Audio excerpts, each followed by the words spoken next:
اکثر ہمارے ذہنوں میں یہ سوال آتا ہے کہ اگر خنزیر اتنا ناپاک جانور ہے تو پھر اللہ تبارک و تعالیٰ نے اس کو پیدا کیوں کیا؟ کون سی ایسی وجہ ہے کہ خنزیر کو مسلمانوں کے لیے حرام کر دیا گیا ہے؟ ہم نے اپنے بڑوں سے یہ بھی سن رکھا ہے کہ خنزیر کا نام لینا بھی گناہ ہے اور اس سے مسلمان کی زبان ناپاک ہو جاتی ہے۔ کیا واقعی زبان ناپاک ہو جاتی ہے اور 40 دن کے لیے مسلمان سے ایمان دور چلا جاتا ہے؟ مغربی دنیا میں کیوں اس جانور سے بے پناہ پیار کیا جاتا ہے؟ یورپی یونین سور کے گوشت سے بھی بنی اشیاء کو عام کرنے کے لیے کیوں تمام ممالک سے معاہدے کر رہا ہے؟ معزز دوستو، یہی وہ سوالات ہیں جن کو آج کے دور میں جاننا سب مسلمانوں کے لیے ضروری ہو گیا ہے، اور یہ بھی کہ جب حضرت عیسیٰ علیہ السلام نازل ہوں گے تو وہ سور کو کیوں قتل کریں گے؟ ناظرین، خنزیر وہ واحد جانور ہے کہ جس کو کبھی پسینہ نہیں آتا، جس کی وجہ سے اس کے زہریلے مادے خارج نہیں ہو پاتے، اور یہ عمر کے ساتھ ساتھ اس قدر زہریلا ہو جاتا ہے کہ اس کی جلد کوئی زہر اثر نہیں کرتا۔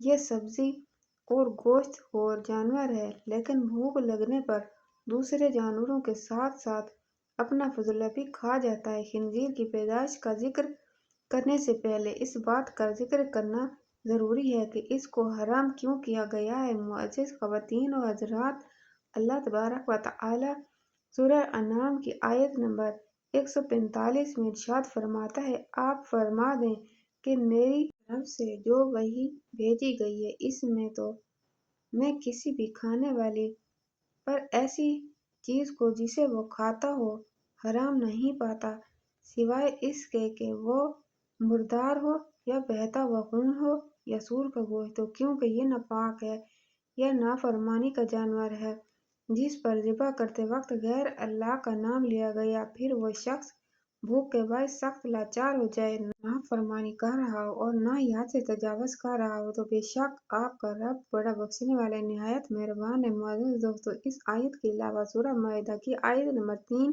سورہ بقرہ کی آیت نمبر 173 اور سورہ نحل کی آیت نمبر 115 میں بھی خنزیر کا گوشت کھانا اللہ تبارک و تعالیٰ نے سختی سے منع کیا ہے۔ حضرت جابر بن عبداللہ رضی اللہ تعالیٰ عنہ، ترمذی کی حدیث نمبر 1297 میں کچھ اس طرح روایت ہے کہ حضور پاک صلی اللہ علیہ وآلہ وسلم نے ارشاد فرمایا، اللہ عز و جل اور اس کے رسول نے شراب، مردار خنزیر اور بتوں کی پوجا کو حرام قرار دیا ہے اور ان کی خرید و فروخت کو بھی حرام قرار دیا ہے۔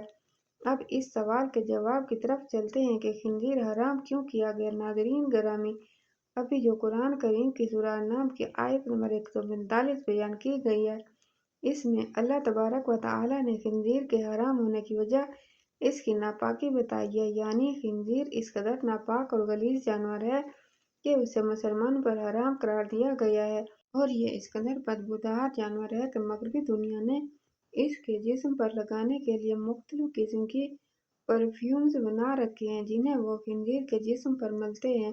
اگر وہ ایسا نہ کریں تو وہ خود بھی اپنا پالتو جانور کے پاس نہیں جا سکتے۔ معزز دوستو، آپ کو اگر کسی خنزیر کے پاس جانے کا اتفاق ہوا ہو تو ہمیں کمنٹ سیکشن میں ضرور بتائیے گا کہ اس سے کس قسم کی بدبو آتی ہے۔ معزز دوستو، خنزیر نجس العین ہے۔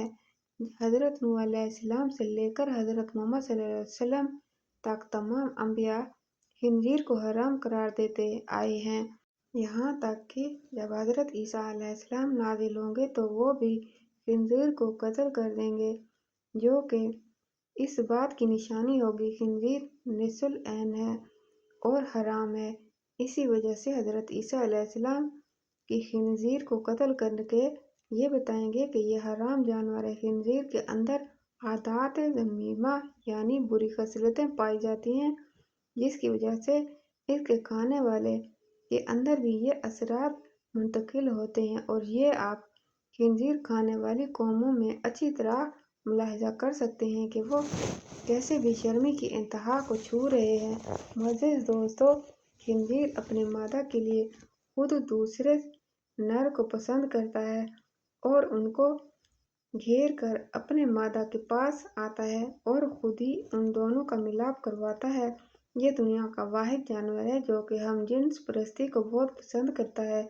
इन्हीं आदात और खसलतों की वजह से खिंजीर को कुरान पाक में नापाक करार दिया गया है और यही वजह है कि आज खिंजीर को खाने वालों में खिंजीर की ये सब आदतें आम हो चुकी हैं। इसलिए कुरान और हदीस में खिंजीर से किसी किस्म का फ़ायदा उठाने से मना किया गया है। रिवायात मौजूद हैं कि ये कभी भी नबी की उम्मत के लिए हलाल नहीं किया गया। खिंजीर की पैदाइश के मुतल्लिक मशहूर रिवायत जिसके रावी हज़रत इब्न अब्बास रज़ियल्लाहु तआला अन्हु है। रिवायत कुछ इस तरह है कि हज़रत ईसा अलैहिस्सलाम के हवारियों ने हज़रत ईसा अलैहिस्सलाम से दरख्वास्त की कि आज कोई मुर्दा ऐसा जिंदा करें कि जो हज़रत नूह अलैहिस्सलाम के ज़माने का हो और हमें उनके हालात से आगाह करे।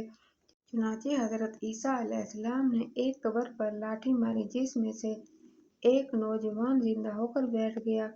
वो शख्स कहने लगा, हज़रत नूह अलैहिस्सलाम की कश्ती की लंबाई 1200 गज थी और चौड़ाई 600 गज थी और उसकी 3 मंजिलें थीं।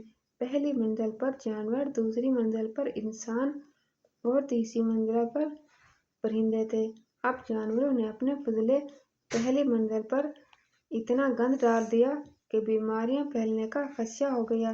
तो हज़रत नूह अलैहिस्सलाम अल्लाह तबारक तआला के हुजूर सजदा रेज़ हुए तो अल्लाह तबारक तआला ने खिंजीर नर और मादा दोनों को पैदा फरमाया जो कि हाथी के करीब से नमूदार हुए। वो जानवरों का फजला और वो सब गंद जो जानवरों की वजह से फैला हुआ था खा गए और वो सब गंद उन्होंने ख़त्म कर दिया। इसलिए हज़रत नूह अलैहिस्सलाम वो पहले नबी थे जिन्होंने इसकी पैदाइश के बाद जब देखा कि अपना और दूसरे जानवरों का फजला खा जाता है तो उसको अपनी शरीयत में हराम करार दे दिया। मुअज़्ज़ज़ ख़वातीन व हज़रात, अक्सर जो हम अपने बड़ों से सुनते हैं कि खिंजीर या सूअर का नाम नहीं लेना चाहिए, इससे ज़बान नापाक हो जाती है और 40 दिन के लिए ईमान दूर चला जाता है। ये सब बातें बिल्कुल गलत और मनगढ़ंत बातें हैं। इस बारे में हमें कोई हदीस या मुस्तनिद रिवायत नहीं मिलती। इस 40 दिन ईमान के दूर रहने वाले बाद की कोई हकीकत नहीं और अब जदीद साइंस ने भी खिंजीर के गोश्त पर तहकीक करने के बाद इसे इंसानी जिस्म के लिए मुज़र करार दे दिया है। बेशक अल्लाह पाक ने खिंजीर हमारे लिए हराम करार दे दिया है और यही हमारे लिए हतमी फैसला होना चाहिए। बतौर मुसलमान हम खिंजीर से नफरत करते हैं और नफरत करनी चाहिए और अपने बच्चों को भी यही तालीम देनी चाहिए।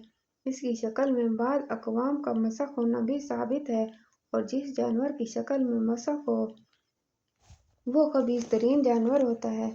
आप ज़रा इस बात पर गौर करें कि जब हज़रत आदम अलैहिस्सलाम को अल्लाह तबारक व तआला ने जन्नत से निकाला तो उसकी वजह सिर्फ यही थी कि उन्होंने शैतान के बहकावे में आकर अल्लाह तबारक व तआला के हराम करदा दरख्त का फल खाया। हमें इस दरख्त की हुर्मत के मुतल्लिक़ कोई वजह मालूम नहीं और न ही आदम अलैहिस्सलाम को उस दरख्त से ममानियत की वजह मालूम करने की कोई ज़रूरत थी, बल्कि अल्लाह तबारक व तआला का मना कर देना ही उसके लिए काफ़ी था। बिल्कुल इसी तरह हमारे लिए और दीगर तमाम मोमिनों के लिए इतना ही काफ़ी है कि अल्लाह तबारक व तआला ने खिंजीर को हराम करार दिया है। कुरान पाक में इरशाद बारी ताला है और ना ही किसी मोमिन मर्द को ये हक हासिल है और ना किसी मोमिन औरत को कि जब अल्लाह तबारक व तआला और उसका रसूल सल्लल्लाहु अलैहि वसल्लम किसी काम का फैसला या हुक्म दें तो उनके लिए उस काम में करने या ना करने का कोई इख्तियार हो।